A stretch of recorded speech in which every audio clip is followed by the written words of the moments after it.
republic for which it stands, one nation, under God, indivisible, with liberty and justice for all.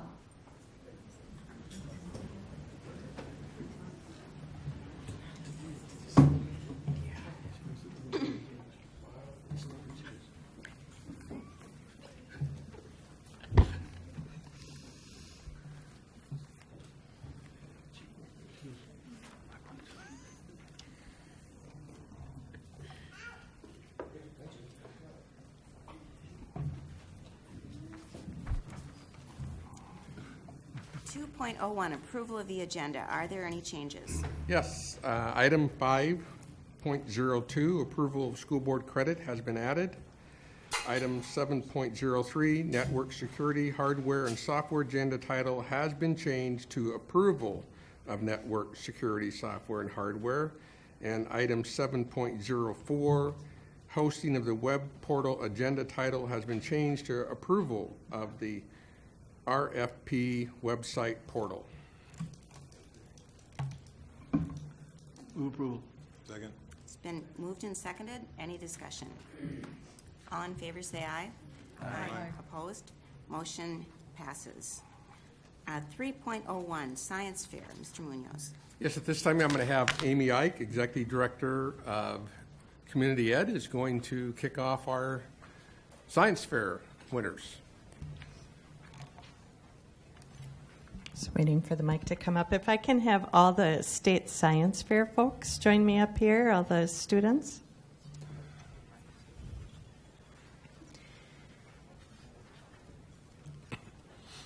Start here and make a nice line facing the board, if you would. Face this way.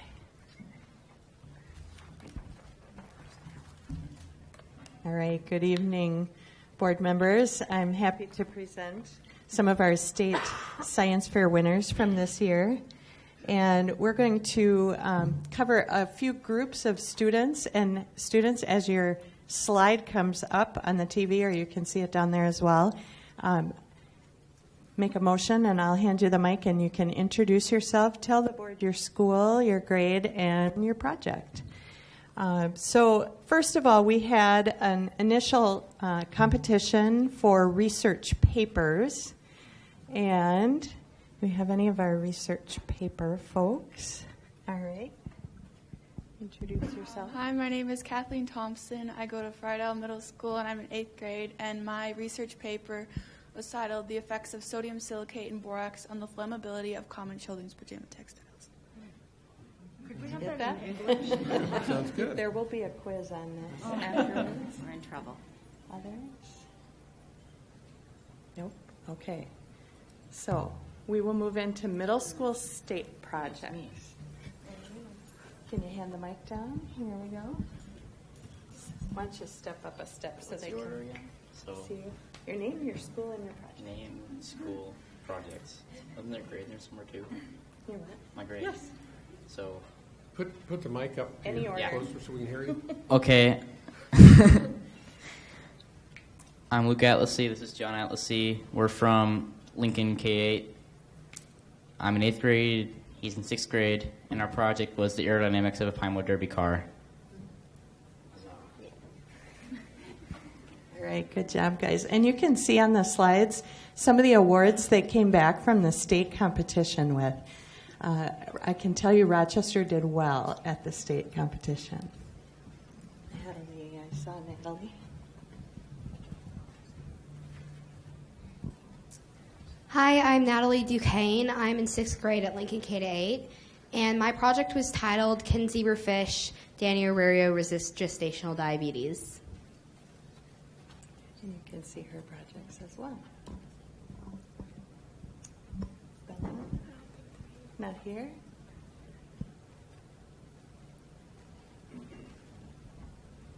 Hi, I'm Kiana Young. And I'm Cindy McFarland. And we work with Elena Arridge, and we're in 8th grade, and we all go to Lincoln K-8, and our project was on gender bias. Excellent. Down here. All right. Yeah, I'm Alexander Fuhrer, 8th grade, Lincoln as well, and my project was Too Big, Too Fast, The Dangers of Accelerated Growth, Volume 2. Volume 2. Excellent.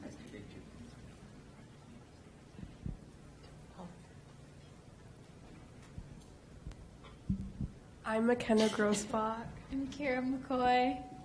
We go to John Adams Middle School. We're in 8th grade, and we researched artificial contracting muscles to power an exoskeleton or prosthetic.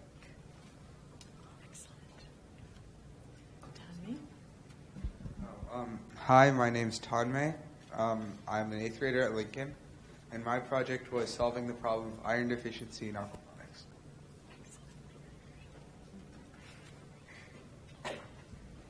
Hi, my name is Micah Williams.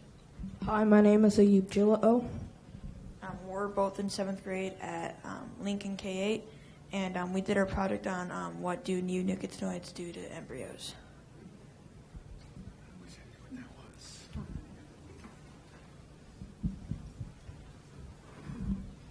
Hi, I'm Thomas Murphy. I'm an 8th grader at Lincoln, and I did my project on the effects of thermochromic pigment and how they affect the rate of temperature change in the average American household.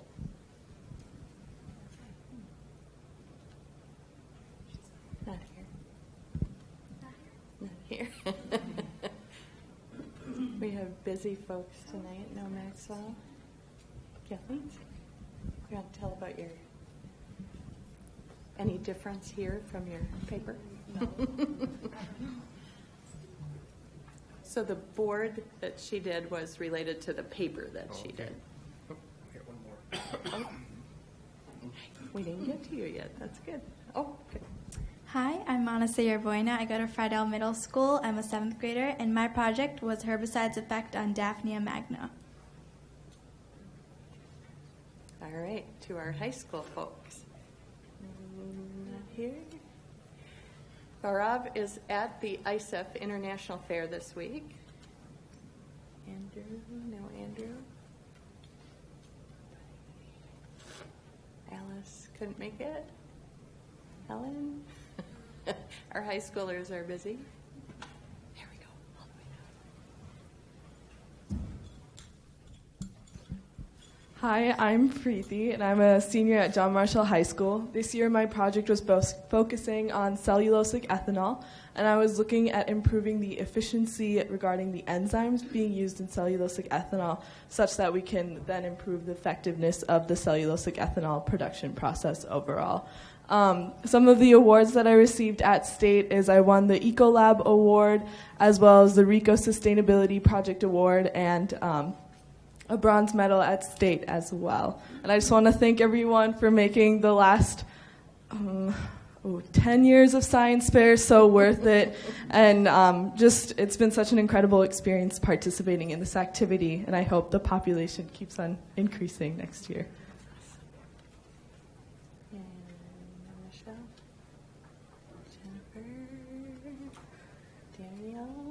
Calling Daniel? No.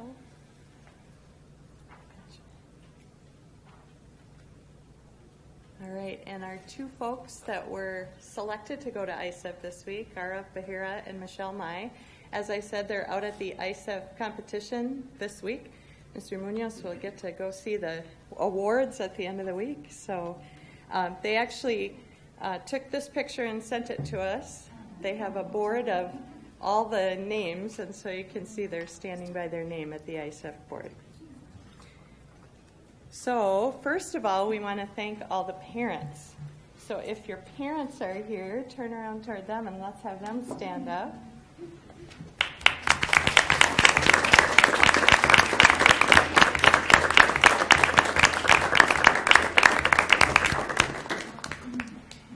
And stay here for a moment. We have a couple of our adults that played a role in the science fair coming this way.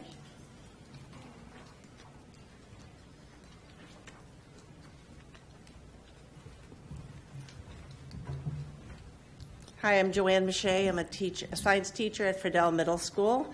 And I'm Alyssa Neymark, also a science teacher at Friedel Middle School. And we just want to thank all of our students for their hard work. They're the ones who did all this. And, of course, their families support them. And this is a wonderful opportunity for our students. So We hope it stays strong and keeps going, and we're very grateful to Community Ed for supporting this, because this is more opportunities for students. So thank you, and thanks to the school board for this also. So thanks.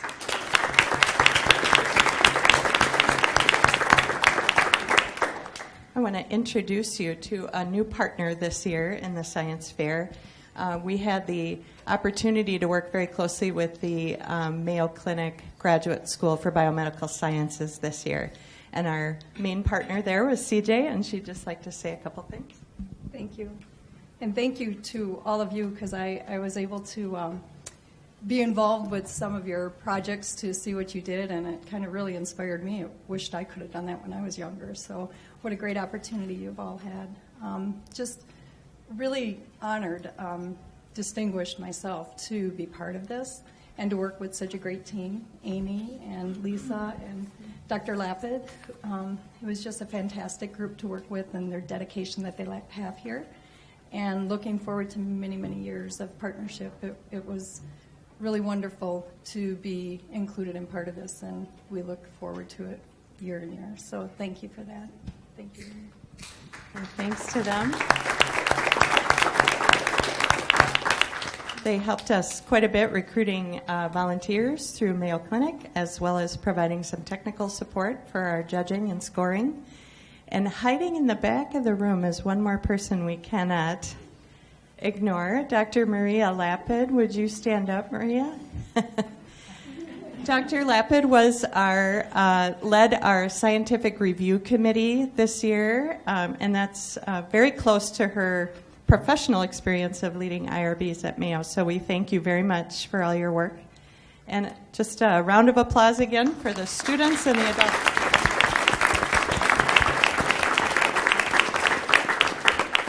Thanks, guys. Before you go, I just want to congratulate all of you. Very well done. I'm not going to lie and tell you I understood everything that you guys threw out there, but it was very impressive. And one of the things that we're looking at in the future for the district is starting an entrepreneur class for students.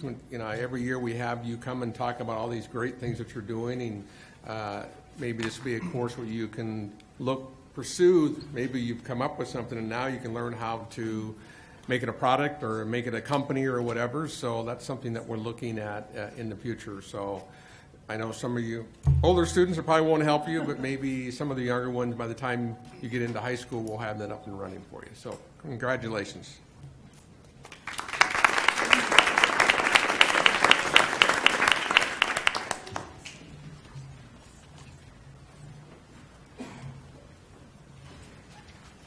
To above and beyond, Mr. Munoz.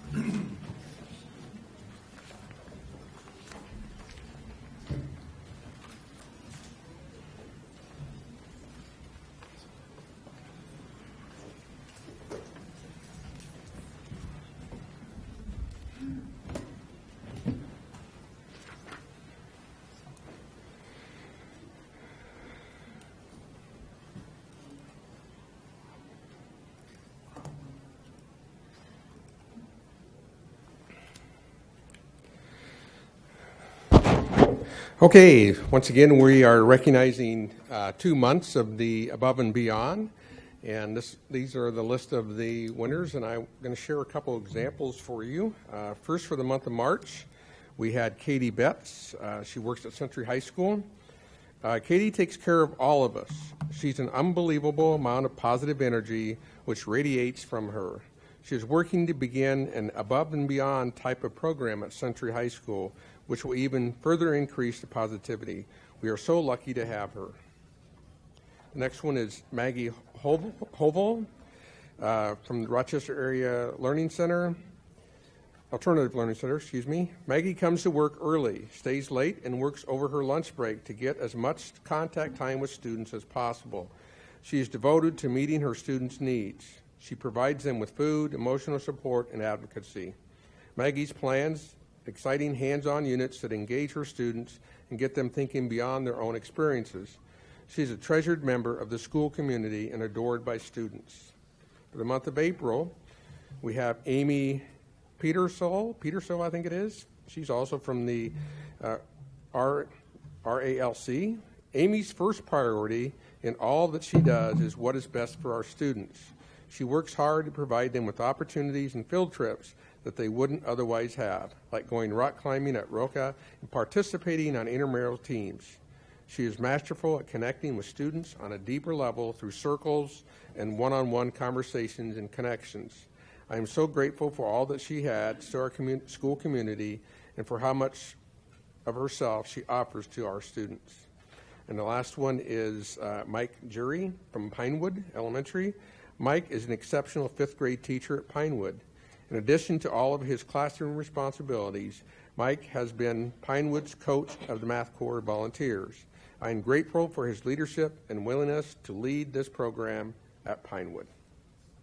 So let's come up and draw our winner.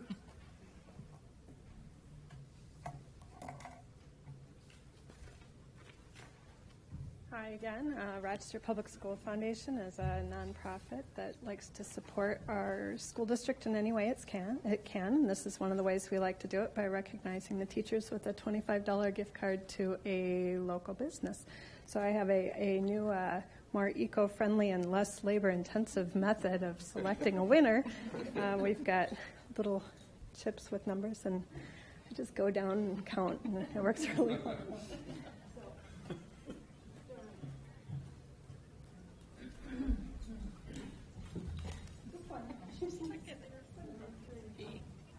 Walter Smith.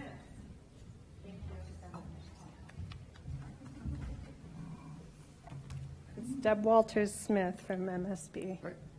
Okay. Thank you.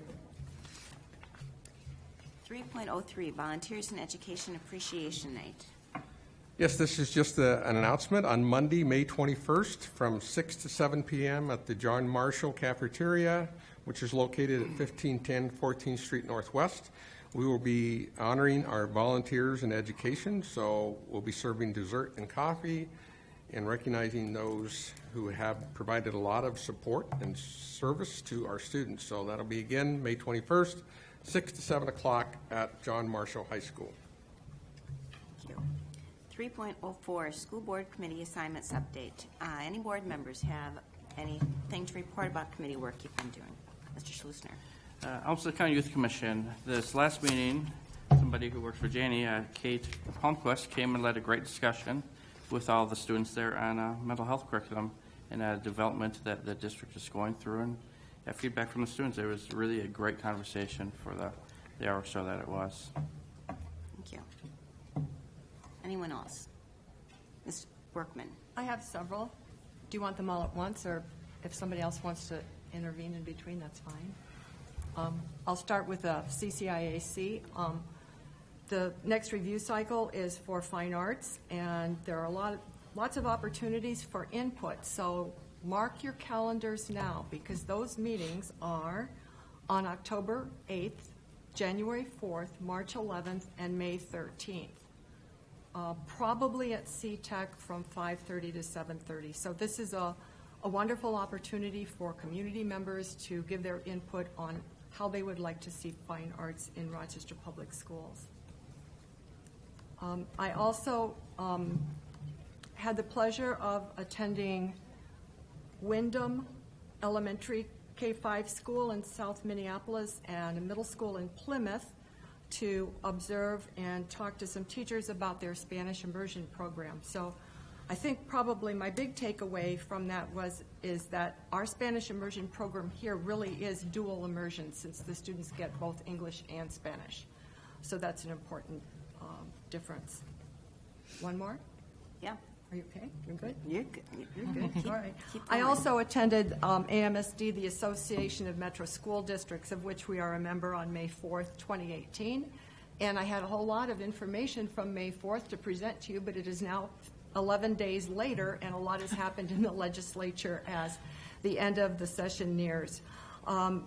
One thing I did learn is that the legislature cannot pass any bills on the last day of the session, which ends at midnight on May 20th. And any changes the governor wants to make in a bill must be sent back to the legislature by May 16th in order for them to have time to redo it. So it's a very busy time this week, and hopefully a week from yesterday, it'll all be over and done, and we can move on. Thank you. Anyone else? Yes. Yeah. Yeah. Thank you. What's your name? Yeah. So I also attended several meetings in the last few weeks. Pardon my frog voice. The Concurrent Enrollment Advisory at RCTC continues to work with the district and other districts through Southeast Minnesota on providing opportunities for our students to take college-level classes in conjunction in our high schools with getting college credit. This is something we've been working on for several years because of some changes. And I think we're doing a great job in working together as a partner and providing those opportunities for our students. We know that if we can get our high school students exposed to some college, even in high school, they have a much better chance of going on to higher education and being successful. So I enjoy being part of that conversation ongoing. Also, this week was the Family Engagement Committee last meeting of the year. Always a great meeting to attend and hear from different folks in the district about what's going on in terms of family engagement. A lot of different things, big and small. Big things like Franklin has done some just school-wide meals out in the community for their families. No agenda, no programming, just come and eat and socialize and get to know each other, which I think is a great way of building relationships. Pinewood did a night where folks came in and worked on some journaling, led by our own Melissa Brandt from the district. Sounded like a really interesting evening of learning and being together. Some equity work going on circles and restorative justice. Just a number of things going on in our buildings that are really pretty impressive when you get to sit down and hear from a number of different buildings at one time. Those are my updates. Thank you, Ms. Seelinger. Anyone else?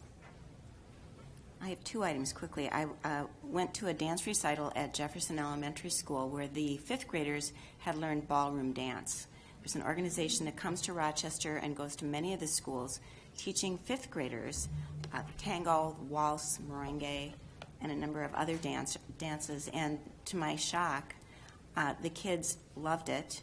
They don't all have tremendous rhythm, but they all showed incredible respect. They listened. It was really an amazing experience. I don't know any other place where kids would have the experience of seeing what that's like and dancing with someone you haven't known before and being respectful of the space, not stepping on that other person's feet, and listening to when the music starts, when it stops. So I was impressed with that. Also, a reminder that this Saturday there is going to be a powwow at John Marshall High School from 10 o'clock to 6 o'clock. There's information on the website. Everyone is welcome. There will be a grand entry at 1 o'clock, feast at 6 o'clock. I think it's going to be an incredible day, and the weather's supposed to be gorgeous, so we're hoping that people will show up for that. Anything else? Yes, just Deborah reminded me that we're having the superintendent's listening post tomorrow afternoon, starting at 12:30 to 1:30 here in the Edison building. So bring your lunch and come on in, and we'll have a conversation. Thank you. 4.0, consent agenda. Are there any items you would like removed for separate consideration? Move approval. Second. It's been moved and seconded. Any discussion? All in favor say aye. Aye. Aye. Opposed? Motion passes. And Mr. Munoz is going to throw out some people who have retired. Yes. Yes. First off, Lisa Anderson is a fifth grade teacher at Pinewood Elementary School, 26 years. Danielle Nelson, math teacher at Willow Creek Middle School, 28 years. Paraprofessionals, we have James Herder, EL paraprofessional at Kellogg Middle School, 13 years. Diane Patterson, special education para at Bamber Valley, and 27 years. And Pana Ray Peng is a paraprofessional at Edison. And let me see, total years. do not have total years, but I know he's been here for quite some time, as far as I know. Sorry about that. And then Ukan Prachansisarath is also paraprofessional bilingual specialist and also be retired and don't have the total years on that one either. And then in maintenance, Thomas Delaney, and he has worked in custodial engineer for 16 years. So we want to thank all of those individuals for their service to the district. Thank you. 5.01, a resolution responding to recommendations of American Indian Education Parent Advisory Committee. This is a briefing item. Mr. Munoz.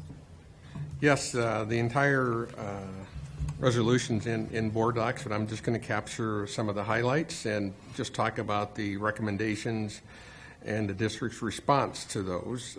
Recommendation 1, the district was asked to hire a part-time assistant or buy more of the American Indian Liaison's time for the purpose of curriculum and professional development. The district's response to that request is we reviewed the American Indian Liaison job duties, as well as the district's overall staffing needs and financial conditions. And at this time, we are not able to meet that request. The district cannot grant either option for this recommendation, and the district does not agree that the American Indian Liaison position requires an assistant at this time. Recommendation number 2, the district informed the advisory committee of where the district stands on the retention and recruitment of American Indian teachers and staff. The district's response to that request is we are certainly dedicated to recruiting and retaining a qualified workforce that reflects the district's diverse student population. This includes attempting to recruit and retain qualified American Indian teachers and staff. The district also agrees that it's important to create an atmosphere in which all students, including American Indian students, feel represented. The district gives significant consideration to any and all American Indian persons interested in employment with the district and strives to retain all American Indian staff. The district administration will continue to work with the American Indian Liaison and the Advisory Committee on recruitment and retention ideas that we can use moving forward. Recommendation number 3, the Advisory Committee requested that it regularly receives updates regarding disciplinary measures. The district response is the district administration does provide the requested student disciplinary data to the American Indian Liaison with the understanding that the information would be shared with the Advisory Committee, and I do have the emails where that was sent. Recommendation number 4, the Advisory Committee requested that the district immediately implement mandated cultural competency training and include the Advisory Committee in planning the training. The district response. The district has scheduled Dr. Truer, a prominent American Indian speaker who was highly recommended by the American Indian Liaison, to provide training on August 24th to all instructional staff during the back-to-school week. The district has also scheduled Dr. Shraki Hawley, a national educator who provides professional development in the area of cultural responsiveness, to provide training to all instructional staff during the same day. Any questions? Thank you, Mr. Munoz. 5.02, approval of school board credit. This is a briefing item.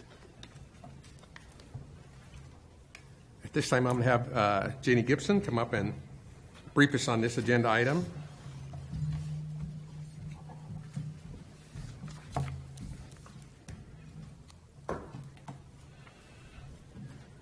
Good evening, members of the board. First of all, I guess I need to apologize because last time when we were here and you said, are there any expected changes? I said, nope, and you approved it, and guess what? Here I am again. So we have had 2 additional opportunities that have presented themselves to our staff that are great learning opportunities for our staff and do meet the criteria for board credit according to policy 425, and so I'd like to bring them forward to you this evening. One is significant training around restorative practices, and that we have one site in our district that will be working closely with MDE to go deeper into that, and so that is fantastic for our students as well as our staff. And then we have one that we're continuing the work around total school cluster grouping and training with Purdue University. And so although that's been approved in the past, this is the next level or the next tier of that will happen yet this school year. So there are 2 additional courses that are being offered to our staff that do meet the board credit requirements according to the policy. So I did want to bring them forward and brief you on that and request that those also be considered for board credit for this year. Okay. Thank you, Jeannie. Thank you.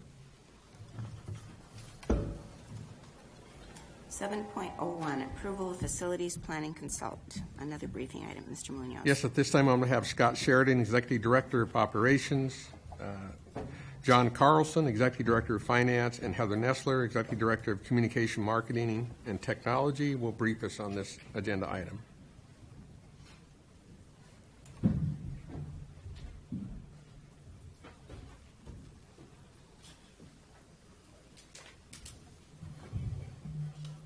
Good evening.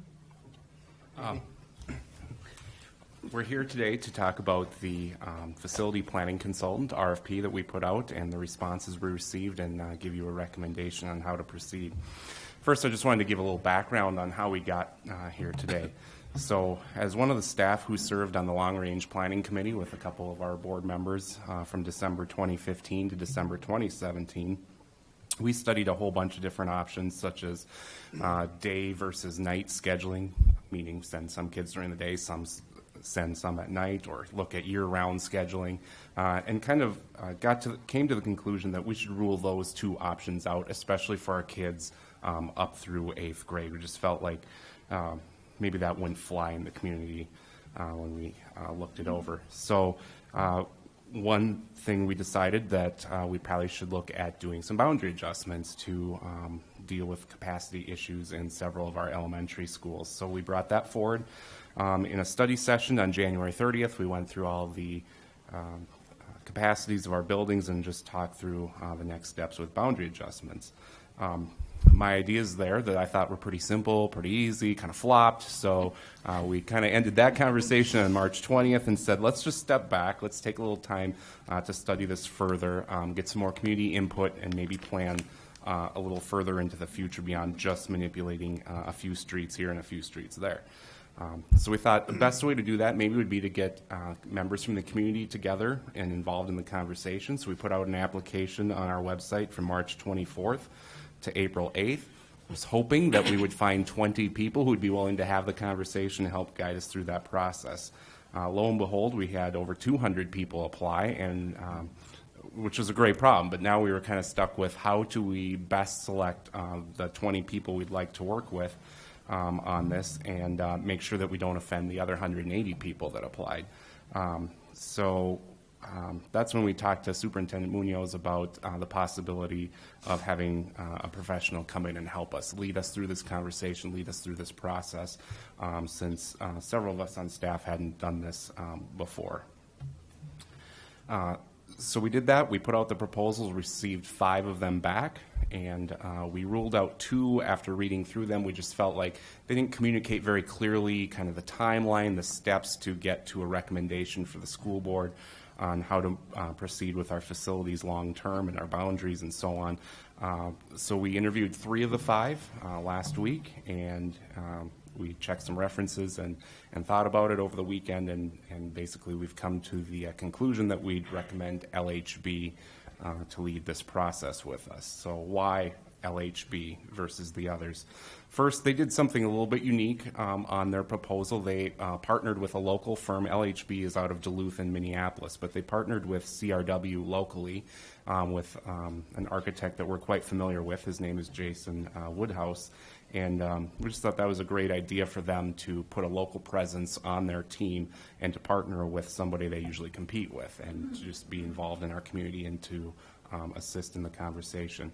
We also know LHB because they've worked on several of our projects over the last few years. They designed changes at Pinewood, Churchill, Elton Hills, and this last summer's big project at Lincoln. So we know that they're reliable and we know they've done a good job, as well as they did our facilities assessment a couple years ago at this point now, and so they kind of are very intimately involved and know what issues we have with all of our buildings. They have that all documented for us already.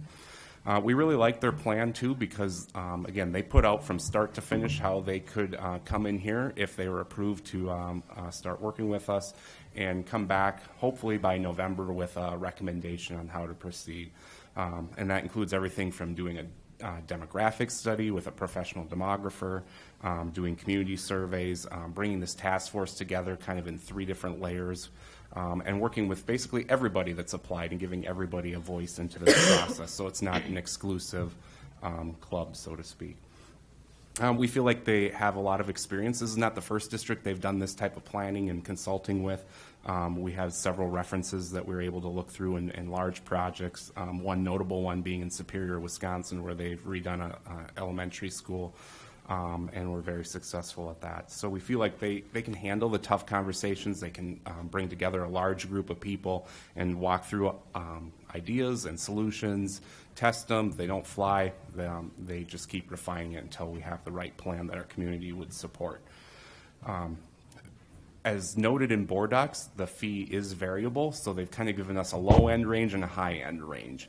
The reason they did that is it's really up to us to kind of decide, or the task force to kind of direct them into which, or how deep to go in studying some of the issues. So that's why they kind of wanted to give a range there for us to kind of not be surprised if we go really in depth. It could get to the high end. If we stay more and deal with square feet and demographics and what's the right thing in the right part of town, we're probably going to be on the low end of that fee. I kind of look at, too, the fee. You know, you might question, why would we pay somebody to do this? Well, a couple reasons. We all have major projects that we're working on all the time, so this gives us an extra level of support to walk through this. I also look at it as almost an insurance policy. You know, their fee could be less than 1/4% of what we may spend on building something. And it may come to the conclusion that we really don't need to build a new building. Maybe we just need to do a couple additions, or I guess what I'm saying is at least we have somebody else looking over our shoulder and advising and working with what our community would support, so that we don't do something that is just going to flop. So I'll open it up to any of you. In full disclosure, I wasn't able to sit through all the interviews, but I was able to review all the proposals in their documents. I got called away from the interviews for something else, but to reiterate what John was saying, I really like that local contact with CRW. The other part is, it's not only just LHB as one firm coming in and advising us, telling us what to do. They've also included in their fee different companies that they brought in for more eyes, separate set of eyes, like Cooperative Strategies, who would do the demographic piece of it, and School Perceptions, who would work on the community engagement survey type process. So you get these multiple professionals coming in from a wide variety of areas who are going to sit down and advise us and run the community engagement meetings, run the task force, take us step by step all the way through. And I support, like what John said, it's such a small percentage of what we're actually potentially going to be paying that we just want to make sure we get it done correctly and right. And last but not least, we know there's a lot of passion around this project, as we saw through boundary adjustments, and we know that that'll be probably part of this conversation, looking at boundaries as well. And so we want that professional to help guide us in a transparent way, so that we can communicate clearly to all of our stakeholders, not lose the 200 people that have been interested and the thousands more that provided feedback, and they walked through a plan on how to help us do that as well. This also came up last week at our Big Nine Superintendents meeting, and 3 of the districts have used a firm to help them with this process, and I think 2 or maybe 3 others were also thinking about it as well. And then we also had conversations about construction managers, which is something we just recently started doing, and more districts are seeing the need to have expertise like that. And I'll echo what John was saying. When you think at the total amount that we potentially will spend if we end up building 2 schools, and the fact that we need, I believe that's where we're going to end up, but I mean, we'll find out. But having somebody that's trained in not only doing that work, but helping you all the way up to the actual vote is something that I think would be extremely helpful. But I do think it's a trend that districts are now headed down that direction, because as money gets tighter in your communities, the people who have full-time jobs trying to do something like this as a side job is your chances of being successful probably not as good as if you had somebody that's what they specialize in. Ms. Workman. Yeah, I'd like some clarification as to the timeline on this. When would you anticipate that the task force members would be chosen? When, is there a particular date that they would be chosen by? I don't know that I would lock into a specific date. I think Approximately? that would be the highest urgency. I think they want to meet with staff first just to kind of narrow down what we want them to work on with us. But I would expect within a month from... Okay. From now? Mhm. So sometime in the early summer? Yes. So, okay. And my follow-up question for that is then,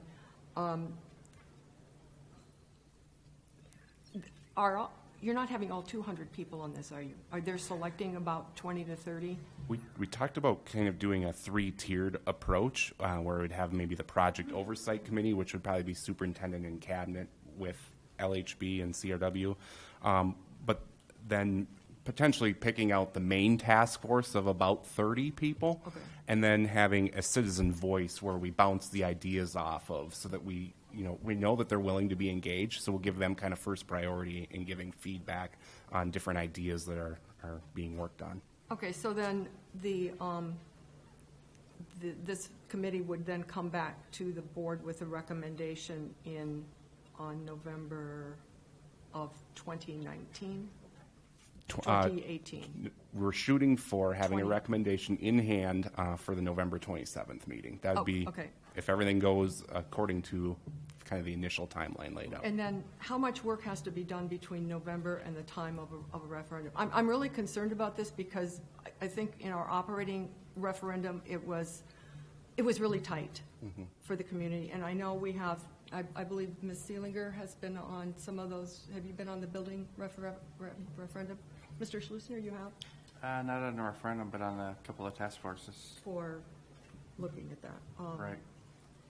You know, and then these 5 dates, then I assume these are the dates that have been chosen by the legislature on when we can have, okay. Correct. Those are dates written in statute. The only 5 dates we Right. could have an election. Right. I don't think the February one would be realistic. No, I don't think that's going to be enough time. But I also know that as of yesterday, maybe they were considering possibly not having 5 dates. They were going to narrow it down to 1, and I believe it was going to be the November 2019 one. That's kind of why we were shooting for the November to get Yeah. you a recommendation. So if that were the case, it still gives us a good year to do the campaign the right way. Again, if we got to that point. Takes a year. At least. I was on the Century campaign. It took a year to plan for that and to implement that. Other questions? Mr. Smith. Okay, so in the past, we've used Springstead to do some of the, pre-vote type of modeling and, survey and so forth. So what's this group's experience of, the planning, I get the architectural and the planning, I get that, but what's been their experience in providing that service? Or is that something that we could decide later that maybe we want to use a Springstead to do that as opposed to using this group? Is that the way this thing's put together? Or just, if you could answer, first of all, what experience they have in successful referendums? Heather will take this one. They use a company called School Perceptions, and so they talk through their surveying and how they handle the survey, reaching out to every single home in the community with a survey. And I asked about open rates, response rates, that sort of thing, and so they answered those questions. We also asked the question if we wanted to work with a different feasibility, do a different feasibility survey, and there is flexibility built in with the budget as far as I know. So if we choose not to work with School Perceptions, but they've worked with them in the past, and I believe they had success with them in Superior working with the School Perception Survey Company. So they brought that to the table as part of the package, but we can switch it out if that's something we would choose to do. I just took a concern about that because I know we did have success with Springstead on that. It was tight. They told us it was going to be tight. It was well within the margin of error, and we've had some recent experience that I wouldn't say we don't necessarily want to do it, but we might want to think about not lock ourselves into that at this point. But that's my feeling on that. Mr. Schlusner. having been through a couple of these task forces in the past, especially the one back in the mid-2000s, I know how unwieldy it can get when you don't have direction. You know, while, you know, the district now just sees a final report, we went round and round and round with community members and questions and surveys. And the second task force, it was more guided by the school district, and it certainly went better than the first one. The second one was actually what led to the Gibbs Elementary School construction. So I'd have to say I am personally very supportive of this approach, knowing how timelines are tight, and if you don't have something like this, timelines would become very questionable if we didn't go down this path. Ms. Workman. So, what other schools have they had success with besides Superior? Some of the schools that we looked at and talked to specifically, Shell Lake, Wisconsin, Hutchinson, Montemedi. I have a whole list in here: Washburn, Floodwood, and I'm looking to see White Bear Lake School District as well.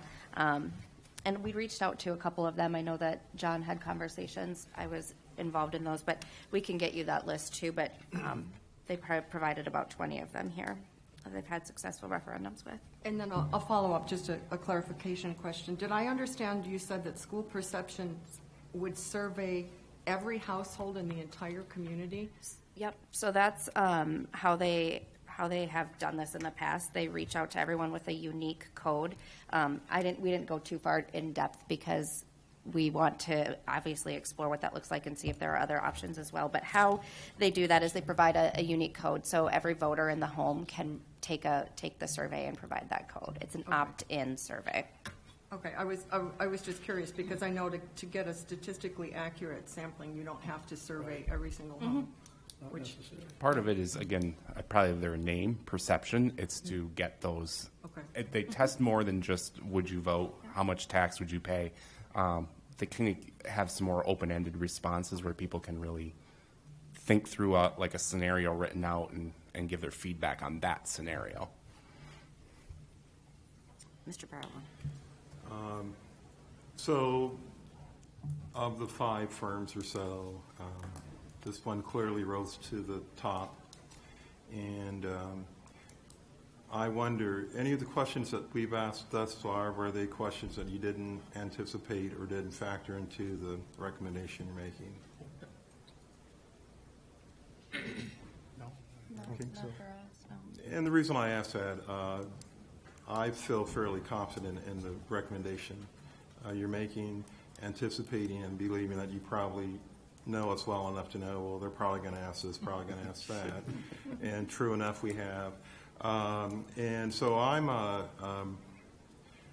the only, I suppose, lingering question that I might have would be that of confidence that you, the three of you have in terms of this recommendation you're bringing to us, that you feel fairly confident that if we, and I understand it's simply a briefing item tonight, I'm not aware of is there any pressing need to act on this tonight, or you want it to remain a briefing item for tonight? Well, I would say the sooner this can get resolved, the sooner we can start selecting the members of the task force. But I also understand there's a lot of information that the board may want to dig a little deeper in. But the sooner we get this resolved, then we can start moving forward. So beyond just providing Heather a more exhaustive list of different districts and or schools this firm has worked with, were there other things that you may have heard us say we need or require? I'm just curious to.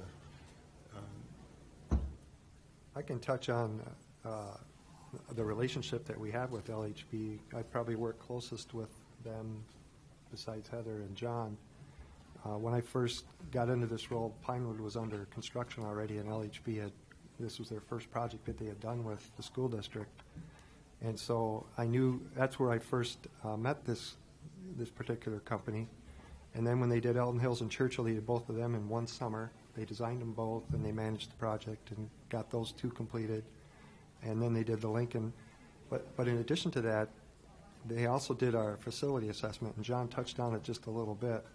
We hired them back in 2016 to come in and go through every single building that the district owns with a fine-tooth comb to provide us a blueprint of the needs of the buildings, a projected cost in the future, when certain items are due to wear out, roofs, envelopes, rooftop units, etc., along with giving us a complete schematic and inventory of all our products as well.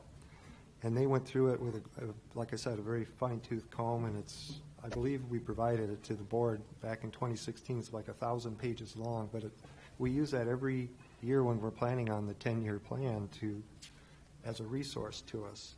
And we just felt they did an exceptional job.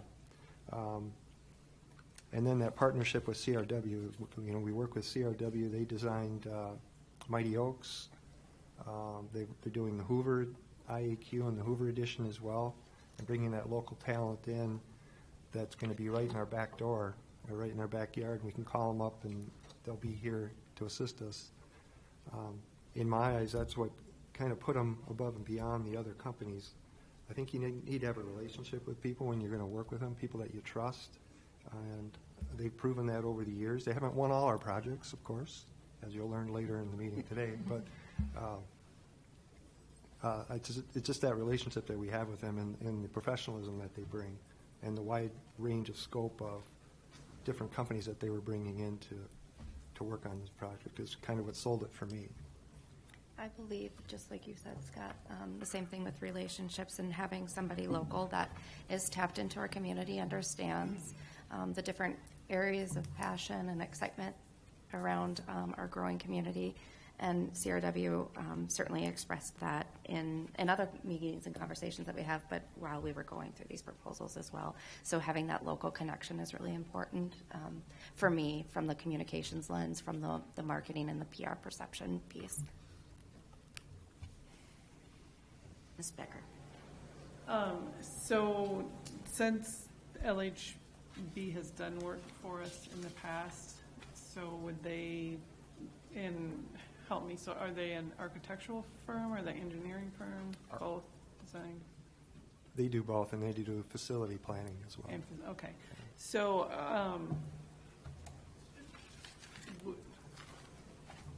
so would they be allowed is the wrong word, but are they able to bid on this project, or would we say maybe they have too much inside? No, I mean, I'm just asking. I'm not. We wrote up our RFP for this specifically that said you're not promised the next leg of the journey with us. So you'll have the opportunity to submit your proposal at that time, but we didn't want it to be contingent upon, well, they have to be the architect if we chose to build. So this is kind of like a standalone service, but I'm sure. This is for planning services. Yeah, this is for planning services. I'm sure they would want to submit for an architect if we got to that point. But that doesn't mean we're going to choose them either. Okay. Ms. Seelingard, you have a question? Yeah, can you peel back just a little bit on the use of facilities task force? Because you've sort of talked about a more internal group. We have our long-range planning team of the board, and then you mentioned superintendent and cabinet, and then kind of, on these other layers.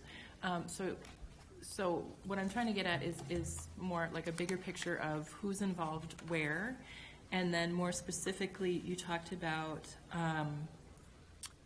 the costs are variable based on how deep the facilities task force goes in their study, and so kind of generally structure, and then who would be making those decisions, say on if we were to do a survey or if we were to do different pieces of this. So, well, a little bit about, they have a lovely little organization chart here, but how they had explained it to us, the Citizen Voice Committee would be the folks that had applied for the task force, so about 170 people, and the task force would be separate from that, and they would help select the membership there and navigate that piece. But then there would be that project oversight committee, which would consist of about 5 people, which is, according to their recommendations, members of, curriculum or security, finance, cabinet members. And so they talked about that a little bit, and just the overall process they talked about was an assessment, then focus groups, kind of like we would expect, right? Then options development, recommended options, focus groups again. So really involving that citizen voice committee that can be delivering key messages that we've developed together. And then the task force potentially working in smaller groups on different pieces of it. So it's kind of a circle is how they had described it to us with this lovely diagram. But I think, and then you get to use that citizen voice committee to bring in other members of the community as well, so that we still have that smaller group really working, but then the bigger picture too, to really get other pieces of input throughout the community. And I think the advantage of keeping all of those people engaged is that they're the ones that can help us out in the communities supporting these projects.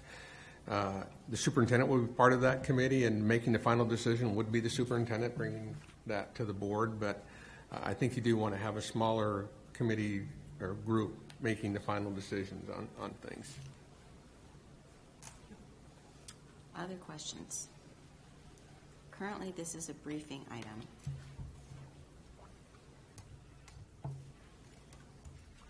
Ms. Seelinger. I appreciate the work that you have put into this. I see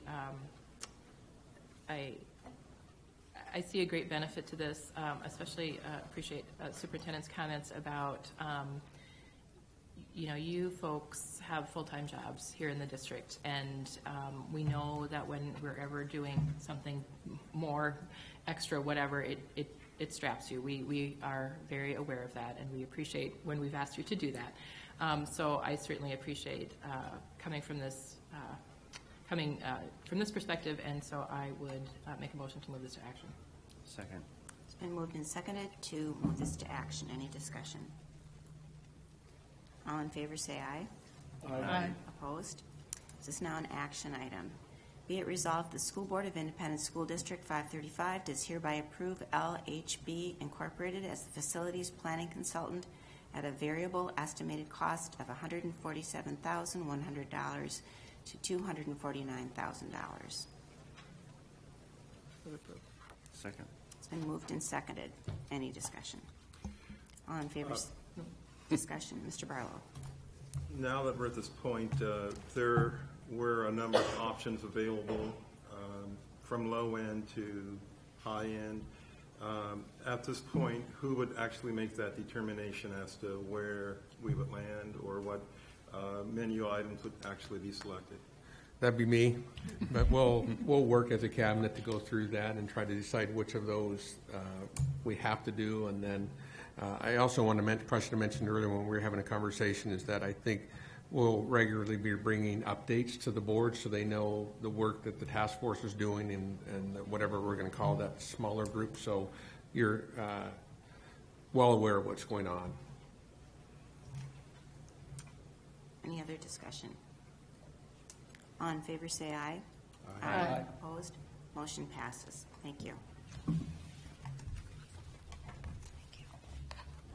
7.02, approval of proposal for architectural and design services for the Bishop Elementary Indoor Air Quality Project. Briefing item. Mr. Munoz. Yes, Mr. Scott Sheridan, Executive Director of Operations, will brief us on this agenda item. Good evening, board members. Good evening. I'm here to brief you on a proposal for the architectural and design services for the Bishop Elementary Indoor Air Quality Project. Back in June of 2017, Bishop Indoor Air Quality Project was on our 10-year plan that you approved, and coincidentally, it was actually scheduled for the summer of 2020 at that time. Due to some dehumidification issues with the school and the need that we want to construct a secure entrance at this particular site, because the site is probably the most that needs one in a more timely manner than others. We moved this project up to be completed in the summer of 19. We don't have an estimated cost on this particular project as of yet because we're doing things a little differently this time around. We first want to hire the design services to come in, go through the building with us, figure out what we need, develop up a cost estimate for us, and then we'll come back and ask for a more a more in-depth cost for the bonds on the project. So we're estimating it right now at about $4.5 million, but once we get a more definitive number, we'll bring it back to you. We're hoping to bring that in August or September, and then we would partner that with the Bamber Valley project as well when we have those cost estimates as well. This project includes installation of the dehumidification equipment. There was a indoor air quality, well, not an indoor air quality project, a project done on the building about in 2006. But at that time, they had planned to do the dehumidification piece of it, but it was cost prohibitive at that time, and so it was turned down by the school board. So there are air handling units in place up on the roof that we can use. It wouldn't be a chiller system where you have the big orange box with the cool ice water that goes through. This is actually going to be called a DX type of unit. It's more like a traditional air conditioning unit that you put on the top of a building, and that's what was originally put on Bishop. And so all we need is to put the cooling coils into the air handling unit that's already up on the roof of the building and modify it. So we're anticipating a little less cost, and we don't have to build that entire chiller plant that you see on the outside of like at Churchill and at Elton Hills. We also want to look at doing some windows as well, and S&S would like to redo the kitchen area, and then of course an upgrade if needed for the electrical and the plumbing as well. So in order to complete this in a timely manner and prevent delays for the long lead times on some of the equipment, we'd like to hire the architectural firm fairly soon here, so they have the whole summer to go through the building and do up all their different stages of drawings and get us a cost estimate and then continue on with the process.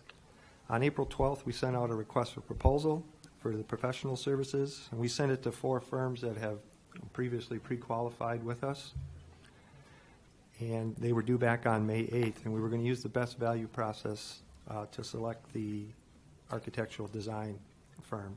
On May 8th, we received proposals from the 4 design firms and 4 members of the facility department. We independently rated the team qualifications and project assessment portions of their proposals, and the rating scores were kept by our purchasing manager. And over May 9th and 10th, we then interviewed all 4 firms, and they were independently rated by the same 4 facility managers. And then the scores were tallied up by the purchasing manager. And at the end of the interview and the proposal ratings, CRW Architects rated highest when the scores were all tabulated. And CRW's design fees for Bishop indoor air quality are $374,500 for design. Any questions? Yes. Ms. Workman. So this $374,500, what budget does that come out of? Is that out of general fund or something else? No, we're going to float this through our long-term facility maintenance revenue. Thank you. And then charge it back to the project once we get the bonds. Other questions? I think this, too, is a briefing item. I'll make a motion to move it to action. Second. It's been moved and seconded to move this to action. Any discussion? All in favor, say aye. Aye. Opposed? This is now an action item. Be it resolved, the School District of Independent School District 535 approves the proposal from CRW Architects for $374,500 for the architectural design of the Bishop Elementary Indoor Air Quality Project. Move approval. Second. It's been moved and seconded. Any discussion? All in favor, say aye. Aye. Opposed? Motion passes. Thank you, Mr. Sherby. Thank you. 7.03, approval of network security software and hardware. Yes, at this time, Heather Nestler, Executive Director of Communications, Marketing, and Technology, and Mike Johnson, Assistant Director of Technology, will brief us on this agenda item. Good evening again. I've brought Mike with me because we're going to get kind of technical here, and I will have Mike help translate some of these pieces. Give me 1 minute here. All right. So tonight we're coming forward. Every year we have a relationship with Palo Alto for our firewall connection, and every year we pay a contract fee to Palo Alto for their firewalls. And tonight we're bringing forward a new product that Mike can talk through, but we're bringing this forward because we're going to be receiving more money or more product for our money in terms of safety and security to our district. And so instead of spending $51,000 a year, we'd like to upgrade to a different device, and that will cost us about $67,000 per year. And we're bringing this forward because we'd like to enter into a 3-year contract, lease-to-own contract, in which we would own the equipment outright at the end of the lease. But essentially, the reason why we're doing this is because we'll have more opportunity to protect against malware and virus threats, and additionally, a quicker response to phishing scams, which I think we all have been seeing an increased number of people spamming our email and requesting us to enter passwords and things like that. And then last but not least, the increased ability for us to log user content in instances where we need to go back and we need to look at user history or internet history or things like that. So that's the really non-technical version of it, but I have Mike here in case there are technical questions. So this is going to be $16,000 a year more than we're currently paying, but this is kind of a lease to own thing. So at the end of the 3 years, we'll own the system. Yes, Correct. and we'll have better protection Which is that overall much on our network. Mm-hmm. I have a question, Ms. Workman. if I may. So how long would you expect this particular firewall to last? I mean, how frequently do they need to be updated? Typically 3 years. Is it, okay, so we would own it in 3 years, but we might have to turn around and do something again. Potentially. This one will go up to 9 gigabits of traffic. We currently have 12 gigabits at our disposal, but we normally typically see about 5 gigabits with about a 30% increase year over year. Okay. So there is some headroom there.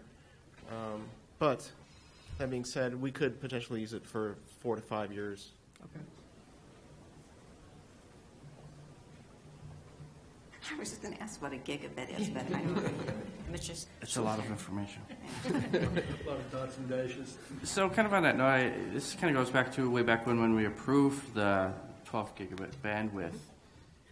So from what I'm reading is we're not utilizing what we previously approved for charter leases. And even with this, we can only go up to 9. So I imagine we would not go above that and go around our firewall. Well, the 9 gigabits is with threat protection. It'll actually do up to 18 gigabits per second.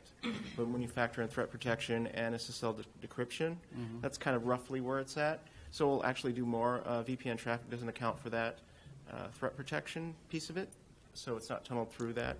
So do we VPN much in and out of the district? We do, actually, very much. Remote workers. Wendy can attest to this. She's always VPNing in. So we actually have more than the 9 gigabits. That's kind of where it's at. You might ask, hey, why do we have 12 gigabits when we're only using 9? The short answer of that was it was cheaper than the 2 gigabits we were paying. I remember that discussion. Mm-hmm. And it allows us room for growth, for sure. And this is it's a piece of hardware, so it's both hardware and more software. of an appliance. It's an appliance, hardware piece of appliance with software and licensure. And how often do they plan on doing software upgrades to the appliance? It really yearly. They have a cycle that they go through. We can, with our software agreement, we are entitled to those. Other questions? I'm glad you guys understood all of that. I can explain to you later. It's very Well, I'm really glad that, I mean, you obviously have some expertise, and I certainly don't mean to say that nobody else on the board does, but I sure don't. And I'm really happy that we have employees who do this. So thank you. I guess if I wouldn't mind it before jumping in front of Director Mr. Seelinger. Schlusner just called in you, Ms. Seelinger, so. yeah. But, at the National School Board Conference, there was a lot of discussion where there are a lot of districts out there nationally that aren't taking these steps. And a lot of school districts are getting hacked, and a lot of bad things are happening. So, it is great to see this come forward, and it is great to see that the district is being proactive versus reactive in the space of information security. It's really important stuff. I have no technical question. I just want to know about your recommendation about which bid to accept and why we're rejecting the two and going with this one. Just the process. Because of the funding that we have available, Okay, basically. fair enough. I know it's a little bit more to lease to own, but that way we pay for it over 3 years, and we still have the equipment at the end. And with the cutbacks we're doing on some other software licensure, where we're doing year over year, we can absorb this into our yearly software agreement. So that's how we're kind of, it'll end up being cost neutral from our subscription standpoint, year over year. That's really good information to hear. Mr. Smith? I assume also because we're taking these steps, we won't be the gateway to somebody else's problem. Hopefully not.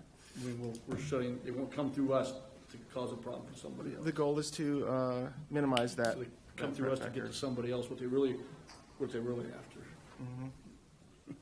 Ms. Workman? When would you anticipate the completion of this project? This summer, very soon. Yeah. Okay. So would you prefer to have an answer sooner rather than later? Nothing will change on the bid. I mean, we'll either go with our older equipment or this, so. I'd like to move this item to action. It's been moved and seconded to move this to action. Any discussion? All in favor of moving this to action, say aye. Aye. Opposed? It's not an action item. Be it resolved that the School Board of Independent School District 535 does hereby accept the base bid C 3-year lease finance option in the amount of $67,170 per year over 3-year terms for a total of $201,510 to CDWG. Move approval. It's been moved and seconded. Any discussion? All in favor, say aye. Aye. Opposed? Resolution passes. Thank you. Thank you. 7.04, approval of RFP website portal. This is a briefing item. Yes, Heather Nestler, Executive Director of Communication Marketing Technology, will brief us on this agenda item. Does this involve gigabits also, or? Yes, I'm going to talk about a terabit, which I'm sure Mark is very excited about. Yeah. Wait till we get to terabits. All right. So I'm here once again to talk about our website, and I just want to walk you through our process of why we're considering switching a website company and all the factors that were taken into consideration. So late January, we began to evaluate our website for ADA compliance, which is the American with Disabilities Act. And we also had an audit from different accessibility vendors. Then in February, we implemented heat maps and polls in addition to Google Analytics on our website, so we could see where our folks that were visiting our site were going. And while we were doing that, we also were auditing more than 50 Minnesota school districts, and we were auditing their websites. The data that we found in collaboration with looking at other websites and hearing back from the ADA accessibility vendors and from the heat maps and polls showed that we needed to have accessible navigation, concise and user-oriented content, and timely communication. That also came up in our audit, which we were working on when the audit began. So that's all reinforced by our audit. Then, sorry about that. The decision to redesign was reached after we studied all those analytics. And then we also began researching different CMS companies' content management systems, which is what I'm going to be talking to you about today. We released our RFP on April 23rd. We reviewed those last week on May 10th. And we received 4 proposals. 2 did not meet the minimum requirements. And then after spending a great deal of time with the two other proposals and exploring their websites and looking back at the audits that we had done in the last few months, we would like to recommend Final Site for our network, or for our CMS. I just want to walk you through the process right now of what we're going through. We have a thought exchange that's open right now. Our staff, our students, our community members can all participate in thought exchange, and we're asking two questions. The first question is, what do you appreciate about the district website, and what can we do to improve? And the second question is the same, but for a school website, because we'd like our school websites to have a culture that meets their school, but a template and it's consistent and across the board. And then once we get that information back, we plan to review that. That'll be in June. And in the meantime, Cassandra Galing is our communications specialist with a background in ADA compliance, in training, and in websites. She is meeting with every district department, every school, and then she's met with a few departments already, and with the PTSA, so we can get their involvement as well. But she's doing that between May and when school gets out, which is a very aggressive timeline, and it's 40-plus meetings, but she's a rock star at it, and getting that, getting the information to them as to why we're considering migrating content, what we're looking for, and to find out what their goals are in terms of having their website. Then we'll go through the training phase, and that'll be in October, I believe, October, November, and we would plan to launch a new website in December. And I realize that's a very aggressive time frame. What we plan to do is keep our current vendor, Sharp School, well, it's owned by West now. We plan to keep them through the end of December, and then we would launch in the beginning of December with our new company. And so we would turn off access. It would route to the new company, but we would have dual platforms, so that way we aren't migrating old content over to a new platform. So we're really going to build it from scratch, but have had lots of conversations already in terms of what that site mapping looks like. I wonder if that's the last slide. Okay, so again, our overall goal is to create a family-focused, user-friendly website focused with ADA compliance as well. And then after we launch, the month of December and January would be spent debugging, figuring out what's working, what's not. And then we would like to get feedback from our community again, our staff, our students, all of our stakeholders, to say, did we meet your needs here? Are you able to find the content? But we would also be able to utilize Google Analytics, different heat maps, and other feedback, and just face-to-face conversation to really understand, did we meet their needs? And if we didn't, we know how to navigate the content and move things around with Final Site. It's very easy to manipulate what that content looks like, which is why we would go back out with another thought exchange, because we wouldn't want to ask, did we meet your needs, if we weren't able to change based on what that feedback would be. So with that, we're looking at, I'll bring up my board doc. We're looking at increasing the cost of what we normally spend on our website. Currently in our 5-year commitment with Sharp School, School Messenger, now West, it's been bought a few times since we've purchased them. We've spent roughly $147,000 over the 5 years. What I'm asking for tonight is your approval to spend roughly $232,000 over a 5-year term. That includes a one-time design fee, which is really important that we get the design fee right. And then it's $40,000 annually based on a 5-year contract. And if you look at it broken out by site, it's roughly, we're spending about $1,800 per year per school on our websites, which is less of a sticker shock. It's expensive, I realize that, but I also know that this was something that was glowing in our communications audit. It was something that we were well aware of before the focus group. So this is really our first step at tackling that project in our community. I have a question. So this will affect just the school and the district websites. This won't affect the grading system or teachers? Correct. It's not part of Skyward. And what's sort of the learning curve, do you think, for schools and for the district in terms of using the new system? Well, that's a great question.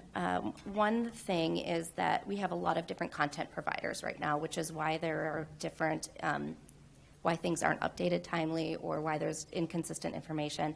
With this, the learning curve would be mostly for whoever from that department updates the pages, but it's very easy to use on the back end. It's kind of like a blog. So our curriculum and instruction department, who are very familiar with their blog tool, I believe it's Weebly that they're using, it looks just like that on the backside. So it should be a relatively smooth curve. But one of the things that we plan to do is take away the teacher pages that aren't being used. But when I say that, I don't want people to panic. Right now we have teacher pages, but they don't have content on them. So it's just kind of another thing that teachers have to either try to maintain or there's nothing out there. So what we suggest that we do, and we learned this through the audit, that we would have for elementary, we would have a grade level. So if you think of Bamber Valley Kindergarten, we would have all of the teachers' names. That can be managed by my department in-house. So if someone were to transfer to a different grade level or a different school, we can change that instantly, and that's not a problem. We also anticipate that we would be able to put a roadmap of what you can expect your child to learn on that in curriculum. So for kindergarten, you're going to learn X, Y, and Z, and we'll work with curriculum on that. And we've already had meetings with curriculum instruction on parent-friendly language and how we can do that. We do the same thing for secondary, but it would be by either team or grade level or subject matter. So some of it would change on a very real time, but that way a teacher doesn't have to maintain a page or there's not a blank page when a parent goes out there to find out what their teacher is doing. And we'll work with curriculum and also with elementary and secondary education to make sure that our teachers are saying, if you need to follow me on Twitter or if this is the app I'm using, here's how you can find it at the beginning of the school year and throughout the year. Do the schools maintain their own web pages now? Yeah, for the most part. They do. There's an office manager or someone in the school district or in the school system that has access to update calendars and that sort of thing. But typically, they send that stuff through to Cassandra, and she can then make sure that it's ADA compliant and get it updated. But right now, it's a variety of different folks, including PTSA and that sort of thing. Okay, I've noticed there's some variability among the different schools. Correct. And then with the new web portal, would this make it easier for schools to maintain their own pages, or would you be doing that centrally? So some of it would be done centrally, I understand that. Some of it is done centrally. The departments would be maintaining their own pages. Cassie will work with the schools on training, specifically, mostly for the calendar piece. That's what parents are looking for, is the updated calendar. But otherwise, this platform allows her to put the district calendar on there and push it out in a prominent spot in every site. So there's a lot of flexibility, and it makes management for one person for 27 or 28 websites much more easy. Okay, thank you. Mr. Schlusner. Will this be internally or externally hosted? Externally. Okay. So like that new firewall we just approved, Correct. It's on the other side. Yes, it's on the other side. And you will appreciate, I think, that there is a two-step authentication factor. Two-factor authentication? Yes, but they called it a man trap, and I thought that was interesting. You have to go through the man trap and then the retina screen. So I just thought I would share that for humor, but it's a very real thing. Well, and for everybody else's reference, I actually have a meeting tomorrow night with a different organization on this same exact topic. Under a $500,000 a year organization, we paid $5,000 for a design fee. So for this size district, this size fee, that's actually a great price. And when you look at the hosting prices that Heather broke it down to, that's pretty dirt cheap, actually, because we were paying more than that for a much smaller organization to have essentially the same back-end hosting software. It's WordPress based. And when you said Weebly, it's like, wow, that's like a toy tool. Mm-hmm. So Yep. that's something people learn on, so that we're using it is a little surprising. Ms. Heulenberg. Thank you for your presentation, Ms. Nessler, and also thank you to Cassandra sitting in the audience. I don't know if the rest of the board knows her. And I have met with both of them in my PTA role, and just really want to express appreciation the time going through this. I know a lot of it was kicked off with the ADA, but I think you've really captured some of the reasons that this is important for our district. And I think one of the things is, as has been discussed, it's like we love our schools because they're so individual and we want them to have their own personality, but at the same time we do kind of need some similarities so that as parents move through that they know where to find things, they know what to expect. And you've put this all out there as if it's it seems so easy, but I know it's not. And so I just want to express my appreciation and excitement because as in my role as PTA, I've looked multiple times at every single school's website and know that there are some differences in equity and abilities to navigate. And so I think this is going to be a tremendous opportunity for all of our families. So thank you. Ms. Workman. One more. Will this require any additional staffing, hiring of staff? No. Cassandra and I have talked through the time structure. It won't require additional. It's just a matter of keeping up with the sheer volume of activities and great things we have going on. But okay. No. Thank you. Mr. Schlusner. And while it's coming, like I mentioned Heather earlier, I'll be impressed if this timeline is met because I know how difficult this work is.